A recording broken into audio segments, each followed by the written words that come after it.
Hello, and welcome to the third ever Hilltop Happy Hour. I hope you had a great week, are comfortable, have a cocktail, mocktail, or coffee in hand, and are ready to talk retirement planning. Today's topic, I think it is really important for retirees to have at least a high level understanding of, and that's for a couple reasons. First, it can have a major effect on the retirement spending and the sustainability of your portfolio. And secondly, when wrapping your mind around today's topic, I think it will force you to view retirement spending in its totality, where you can begin to see how events and variables are interconnected and can have a ripple effect when played out over decades. And the topic is sequence of returns risk, or simply sequence risk. But before we dive into today's topic, let's do the drink recipe. So here we are on episode 3, and I'm already really stretching it when it comes to relating drinks to topics, but I'm trying my best. So give me some rope here. So sequence of returns risk, I'm thinking sequencing, which led me to a type of drink known as a pousse cafe. I don't know if I'm pronouncing that correct, but it's a layered drink based on the density of liquors and mixers. I'll throw a picture in here of like an over the top one. I actually found the history of these drinks to be really fascinating, and I'll link the article in the end of the video. But I believe the drink started in France, but found national prominence in, you guessed it, good old New Orleans at a dive bar called Nick's Original Big Train Bar, which is sadly no longer open. But today's drink is one of the more simple variety and well known of the Pousse Cafe variety, and it is the Tequila Sunrise. All right, there we go. So to me, it's just fun, festive, summery, eye catching. Throw on a Hawaiian shirt and walk around with one of these bad boys, and people can't tell if you're being ironic or just looking for a good time. Now, these were popular in the 70s and 80s, but kind of fell off, sadly. So I'm saying it right now. Let's make summer of 2025 the summer we bring back the Tequila Sunrise. Together, anything is possible. So cheers to summer of 2025. One for the books and one for the Tequila Sunrise. Cheers. Okay, so we're back. So sequence of returns risk, or simply sequence risk, is the risk that events such as investment returns occur in an undesirable sequence. Now, to help us understand this, I'd like to look at an illustration to see how sequencing could affect a hypothetical card game. And so what I have here is I've actually printed out, like playing cards, the last 30 years of the S&P returns. Like, for instance, if we look at, here we go, boom, 2012, 13.41%. So obviously some are positive, some are negative, and some are more extreme than others. But let's imagine a hypothetical game, okay? And each player starts with $1 million of chips on the table. And each player in this game has this exact same deck here. Okay. Now, each player shuffles the deck, their individual deck, and then they start flipping the cards one by one. And every time the return on the card would be applied to their initial $1 million. Okay. At the end of and all players have to flip all 30 cards. Okay. Now, at the end of all 30 flips, whoever has the biggest pile of chips would be the winner. So the question is, how much difference could there be between the piles? We're talking same returns or same cards, same starting value, same amount of flips, but different sequence. And the answer is none. Each player would have the exact same pile at the end. And we actually know what that pile would be. It would be just shy of 22,300,000. So that was a ripping 30 years for the S&P. And if you don't believe me that sequence doesn't matter, let's take a look at 3 simple returns, like a 20% loss, 15% gain, and a 5% gain, and apply them to $100, but in different orders. You can see here that all of them end up in the same place. Okay? And so you're probably thinking, well, this whole exercise is pointless. You just disproved sequence of returns risk. That was a waste of time. And I'd say, well, first, you got that information on the layered drink, so that was pretty cool. And secondly, in this hypothetical game we illustrated, there is a very important component we are missing. Can you guess what it is? That's right. We are talking retirement planning. We are talking decumulation. We're talking withdrawing funds from each flip, not just letting it ride.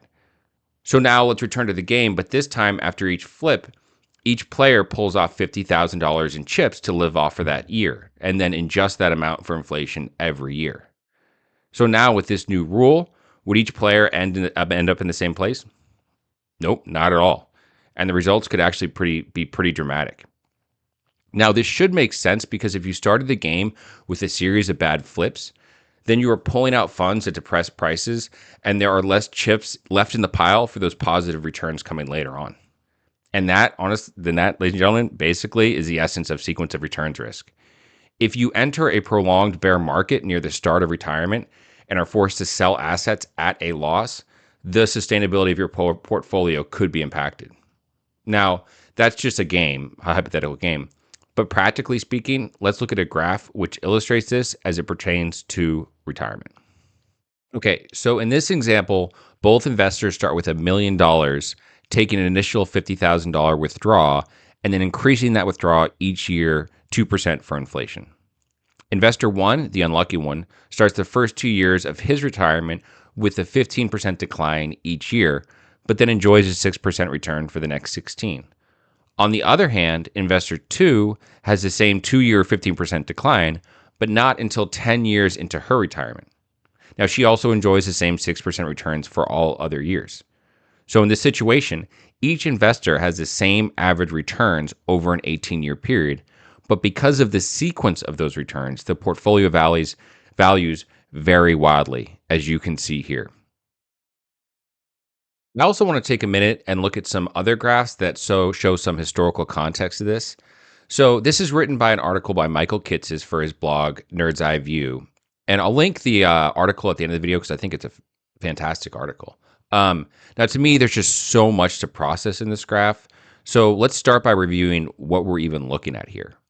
Now, each blue diamond reflects a different 30-year historical period and how a 60/40 portfolio during that time period would have plotted when comparing its safe withdrawal rate to the average S&P returns during that 30 years. So, the further the right the dots, the better the average returns, and the higher each dot, the higher the safe withdrawal rate. So, you may be asking, what is a safe withdrawal rate? Well, it's basically what percent you could have pulled out at the start of that 30-year period, then adjust annually for inflation during those 30 years, and the portfolio wouldn't have been depleted at the end of that 30 years. So, assuming $1 million portfolio, the difference between an 8% and a 5% with safe withdrawal rate would be the difference in spending $80,000 versus $50,000 in that first year, then adjusting for inflation thereafter. So if you look vertically at this graph, you can see that it shows a huge variety in potential spending, giving different time frames with the same beginning value. Now, it's super important to remember that coming up with the exact safe withdrawal rate is a backwards-looking exercise. As someone retiring today, well, they would have no idea what their safe withdrawal rate would be. And for that reason, that unknown, I think the first thing that jumps out to me about this graph is how the y-axis starts at 3.5%. Now, why is that interesting? Well, this graph supports the evidence for Bill Bankin's famous 1994 paper that gave us the 4% safe withdrawal rate. See, because we don't know what a withdrawal rate is going to be at the onset of retirement, Bill Bankin wanted to see, historically speaking, what rate would have survived the worst case scenarios in modern American history. And you can see here, the lowest ones are right around 4%. Now, I don't think Bill Bankin is a household name, but I do think his 4% rule is very often repeated by people. But what you often don't hear about, though, is all the dots above 4% that you can see here in which you could have spent more, and sometimes much more. I think this graph does a good job illustrating that. And also, this is why a lot of advisors today argue for guardrails approach to spending if you're trying to optimize going above that 4% range, as long as you have some flexibility built in. Now, in terms of sequence risk, to me, what this graph shows is actually what it doesn't show, or what you might expect it to show, but it's just not there. And that is correlation. See, you would think that the average S&P return during a 30-year period would be strongly correlated to the safe withdrawal rate for that same period. Let me put it this way. If you had a 60/40 portfolio through retirement, and were told at the onset of your retirement that the S&P would average over 10% per year during the next 30 years, well, I think you would assume you would have a very high safe withdrawal rate. But you can see the two aren't correlated. And to me, that is significant, because if the average return doesn't correlate to the safe withdrawal rate, then that tells me that maybe the order does. Also, as we'll see in a minute, sequence of returns isn't the only sequence risk in retirement, not at all. The sequence of inflation can also have a huge impact on portfolio withdrawal rates. And since higher returns often correlate to higher inflation, that could help explain the lack of correlation we're seeing here. Okay. So let's take a minute and zoom in even a little further. And instead of looking at the average return of all 30 years, let's look at the average return of just the first 10 years of retirement. And there you go. Now we're starting to see some correlation. This should make sense since, to revisit the card game analogy, here we're talking about the first 10 years or the first 10 card flips, which are so important. And also to revisit the card game, remember we have two variables at play there. Not just the return of the card you flip and the sequence, but how much you're taking off the table each year, which is dictated by that year's inflation. So to incorporate both these variables, in this article, Michael Kitces actually takes it a step further, and he plots this 10-year return as inflation adjusted or real return. So that means the S&P investment returns minus inflation. And you get this. Look how strongly these data points are correlated. So just to review, because I know I'm throwing a lot out, but just to review, we are looking at rolling 30-year historical periods of time. And the real return for the first 10 years of those 30-year retirements and how that is correlated to the safe withdrawal rate or how much money you could have spent, inflation adjusted, over the entire 30 years. To me, the takeaway is clear. All retirements that started with a real negative return, and that is when inflation surpassed or outpaced the S&P returns for the first decade, to the left of that axis, well, those have the lowest withdrawal rates for the entire 30-year period. In fact, Bill Bengen argued that the 73-74 crash was actually worse for retirement portfolios than the Great Depression. And why? Well, the 70s crash was followed by substantial inflation, while we actually saw deflation during the Great Depression. Look how strongly these data. So what can you do? You're like, Jeff, I can't control inflation or the market returns.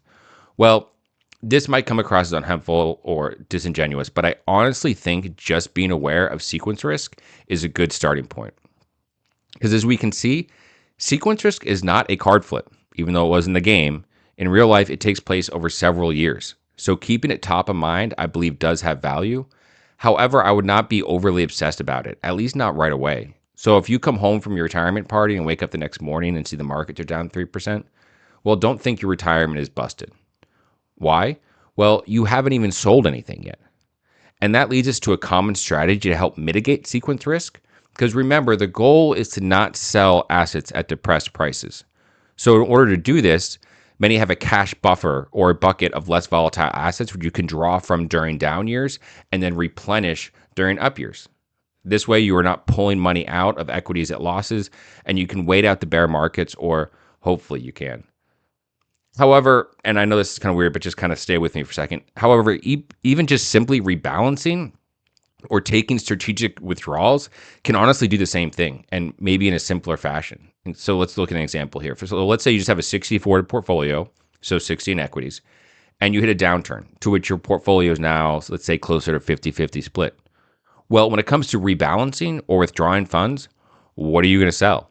You're going to sell the bonds, right? In order to bring the portfolio back in line with its desired allocation, you would sell the higher appreciated asset or you would hold on to the depreciated asset. So in this way, a simple rebalancing approach can actually help protect you from selling assets at a loss, which could help mitigate sequence risk.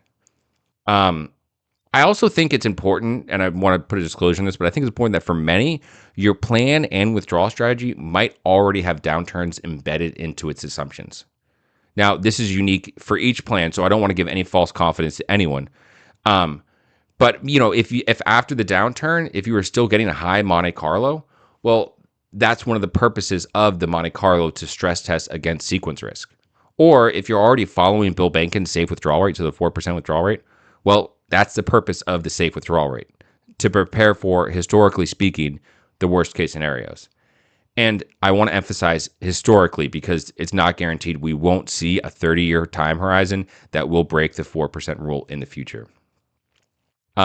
There's also withdrawal strategies like taking a flat percentage of your portfolio, say 4% every year, so just dividing by 25. I mean, in this way, you'll never run out of money, although your spending could swing wildly based on market performance. Or you could use just RMD calculations for withdrawals in a similar manner to your IRA. But then that again, that would cause uneven cash flows. However, even if you don't want to go to those extremes, one of the best ways to mitigate sequence risk is to be prepared to spend less should you encounter it. And personally, I think this is actually where financial planning software can really help make those strategic adjustments to your plan should you need to, or might ease some of your anxieties to see that, hey, you're still on track. Also, on the flip side, if I put on an optimistic hat here, I think it's helpful to know when you're at less risk for sequence risk. So you may find yourself 15 years into retirement and now overfunded to your needs. So you've had a good run. And I think it's important to be aware that you're no longer in what some call the retirement danger zone. So that first 10 years before retirement and after retirement. Um, Now, this should give you more options for giving or spending. And I think it's equally important to revisit your plan and see where you stand for this reason. And that's it. That's today's video. I do think monitoring returns and inflation are crucial throughout retirement, but I think we've seen that they're especially important in that first 10 years. I also think knowledge, planning, and flexibility do go a long way in help prepare you for sequence risk should you face it. I hope you got some value from today's happy hour. As always, I just had a ton of fun making it. I can't wait for the next one, and I would leave you with this. You know it's coming, but hey, until next time, I want you to remember you are never, ever, ever over the hill at Hilltop Planning. Cheers.